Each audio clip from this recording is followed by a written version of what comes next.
আউযু বিল্লাহি মিনাশ শাইতানির রাজিম। বিসমিল্লাহির রহমানির রহিম। আসসালামু আলাইকুম ওয়া রাহমাতুল্লাহি ওয়া বারাকাতুহু। প্রিয় বন্ধুগণ, আপনাদের আন্তরিক শুভেচ্ছা জানাই মানুষের জন্যই মানুষ এমজেএম টিভিতে। সকলের মঙ্গল কামনা করে শুরু করছি আজকের আয়োজন। আপনাদের জন্য আজকে যে বিষয় থাকছে, মুসলমানের ৭৩ দলের মধ্যে গোপনবাদী ও আধুনিক গুমরা ফিরকা ৯টি। এর মধ্যে একটি হলো দুরুস। এর পরিচয় ও দলিল পরিবেশনা করছি আমি আসাদুল্লাহ ফকির। প্রিয় বন্ধুগণ, প্রত্যেকবারের মতো ইসলামী ৭৩ ফিরকার ৭২টি বাতিল ফিরকার ভিডিওতে আজকে আমরা ৫৮তম ভিডিওটি আপনাদের সামনে উপস্থাপন করছি। যে আমাদের ফিরকা সিরিয়াল অনুযায়ী ৫৮তম সিরিয়ালে রয়েছে দুরুস ফিরকা। তাই নবী করিম সাল্লাল্লাহু আলাইহি সাল্লাম এর একটি হাদিস আপনাদের আবারও স্মরণ করিয়ে দিচ্ছি।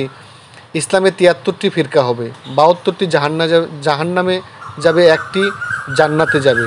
প্রত্যেক ফিরকার মধ্যেই কিন্তু আলেম উলামা নামি দামি ব্যক্তিবর্গ থাকবে, প্রত্যেকেরই কাছে দলিল থাকবে, প্রত্যেকেই ইসলামের দায়ী হিসাবে নিজেকে উপস্থাপন করবে।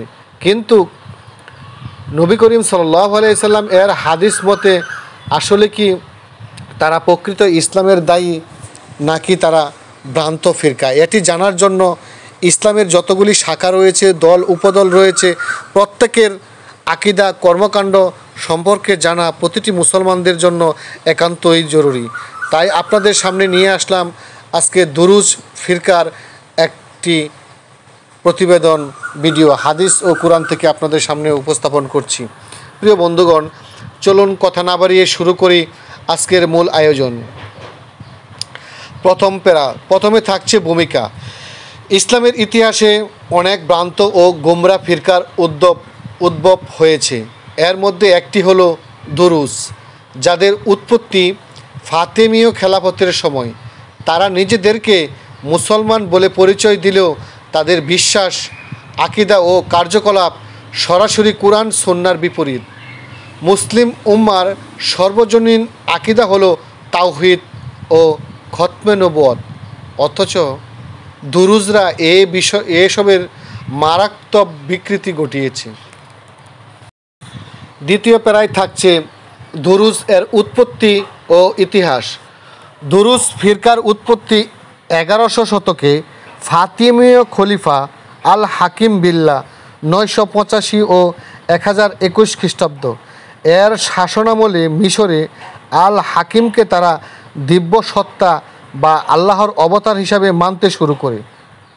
দুরুস নামটি এসেছে দারাজি নামক এক ভ্রান্ত প্রচারকের নাম থেকে, যে আল হাকিমকে দিব্য সত্তা ঘোষণা করে। যদিও পরবর্তীতে রাজিকে তারা ঘৃণা করতে শুরু করে, কিন্তু দুরুস নামটি তাদের উপর স্থায়ী হয়ে যায়। তৃতীয় প্যারা, আকীদা ও বিশ্বাস। দুরুজদের প্রধান আকীদা হলো আল হাকিমকে আল্লাহর রূপ বা অবতার মনে করা। কুরআনের প্রকৃত অর্থ লুকায়িত এবং তা কেবল তাদের ইমামরাই জানে। তারা পূর্ণজন্ম তানাসুখ বিশ্বাস করে।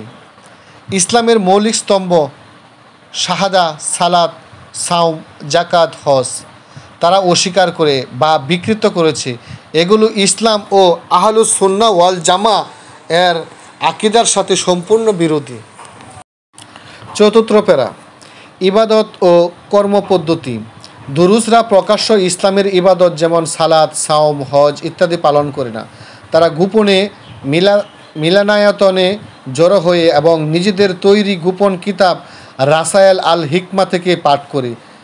তাদের কাছে ইবাদত মানে হলো আধ্যাত্মিক ইমামের প্রতি আনুগত্য। এ কারণে মুসলিম উম্মাহ তাদেরকে কখনো প্রকৃত মুসলিম হিসাবে স্বীকৃতি দেয়নি। পঞ্চম প্যারা, কোরআনের দলিল। সূরা আল ইমরানের 85 নম্বর আয়াতে মহান আল্লাহ পাক রাব্বুল আলামিন বলেন, যে ব্যক্তি ইসলাম ছাড়া অন্য কোনো দিন গ্রহণ করবে তা কখনো কবুল করা হবে না এবং আখেরাতে সে ক্ষতিগ্রস্তদের অন্তর্ভুক্ত হবে। রাসূল সাল্লাল্লাহু আলাইহি সাল্লাম বলেছেন, ইহুদি নাসারারা আমাদের উম্মতের মধ্যে এসে যাবে, এমনকি যদি তারা গুহায় প্রবেশ করে আমার উম্মতও তাই করবে। সহিহ বুখারী মুসলিম শরীফের হাদিস। এ হাদিস ভ্রান্ত ফিরকার উদ্ভবের পূর্বাভাস দেয়। ষষ্ঠ প্যারা, হাদিস দ্বারা প্রমাণ। রাসূল করিম সাল্লাল্লাহু আলাইহি সাল্লাম বলেছেন, আমার উম্মত ৭৩ দলে বিভক্ত হবে, এর মধ্যে ৭২ দল জাহান্নামী হবে এবং এক দল জান্নাতি হবে, আর সেটিই হলো আল জামাহ। আবু দাউদ শরীফের ৪৫৯৭ নম্বর হাদিস, তিরমিজি শরীফের ২৬৪১ নম্বর হাদিস। নিজেরা ইসলামের মৌলিক আকীদা অস্বীকার করেছে, তাই তারা ভ্রান্ত দলের অন্তর্ভুক্ত। সপ্তম প্যারা, আহলুস সুন্নাহ ওয়াল জামা এর ইসলামের মতামত। ইমাম আশআরী রহমতুল্লাহ আলাই, ইমাম মাতুরিদি রহমতুল্লাহ আলাই এর মতে, যে ব্যক্তি নবুয়তের সমাপ্তি অস্বীকার করে অথবা আল্লাহর সাথে কাউকে শরিক করে অথবা ইসলামী শরিয়া অস্বীকার করে সে মুসলিম নয়। ইসলামী ঐতিহাসিক ইবনে কাসির রহমতুল্লাহ আলাই বলেন, তাদেরকে বর্ণনা করেছে একটি ভ্রান্ত বাতিনি গোষ্ঠী যারা ইসলামের আড়ালে কুফর প্রচার করেছে। ইমাম ইবনে তাইমিয়া রহমতুল্লাহ আলাই বলেছেন, দুরুজরা মুসলিম পরিচয়ে মুনাফিক ও কাফির। অষ্টম প্যারা, সত্য সুফিদের সম্মান। যদিও ভ্রান্ত সুফিবাদ ও বাতিনি গোষ্ঠীগুলো ইসলামের ক্ষতি করছে, কিন্তু প্রকৃত সুফিগণ যেমন হজরত আব্দুল কাদির জিলানী রহমতুল্লাহ আলাই, হজরত জুনায়েদ বাগদাদি রহমতুল্লাহ আলাই সবসময় কোরআন সুন্নাহর উপর অটল ছিলেন। তারা কখনো শরিয়া বিপরীত কোনো আকীদা প্রচার করেননি। তাই সত্য সুফিদের সম্মান করা ইসলামের দাবি, আর দুরুজদের মতো ভ্রান্ত দলকে প্রত্যাখ্যান করা ফরজ। নবম প্যারা, আধুনিক যুগে দুরুজ। বর্তমানে দুরুজরা সিরিয়া, লেবানন, ইসরায়েল ও জর্ডানে বসবাস করে। তারা রাজনৈতিকভাবে কখনো মুসলিম কখনো অমুসলিমদের সাথে মিলিত হয়, তবে তাদের আকীদা ও ইবাদত ইসলামের মূল স্রোত থেকে সম্পূর্ণ আলাদা। মুসলিম উম্মার জন্য তাদের ভ্রান্তি চিনে রাখা অপরিহার্য। দশম প্যারা, উপসংহার। দুরুজ একটি ভ্রান্ত গোপনবাদী ফেরকা যারা ইসলামের মৌলিক আকীদা অস্বীকার করে এবং আল্লাহর সাথে শরিক করে। মুসলিম উম্মার করণীয় হলো কোরআন, হাদিস, আহলুস সুন্নাহ ওয়াল জামা সঠিক আকীদা আঁকড়ে ধরে সত্য সুফিদের সম্মান করা আর দুরুজ সহ সব ভ্রান্ত ফিরকা থেকে দূরে থাকা। প্রিয় বন্ধুগণ, আপনার ঈমান আকীদা বাঁচাতে অবশ্যই আল্লাহর অলিগণ সত্য সুফি যারা আছে তাদের অনুসরণ করুন এবং ভ্রান্ত সুফিদের বরবাদ করুন। খারিজি, রাফিজি, শিয়া এদের থেকে দূরে থাকুন। সকলেই ভালো থাকুন, সুস্থ থাকুন। আল্লাহ হাফেজ। আসসালামু আলাইকুম ওয়া রাহমাতুল্লাহ।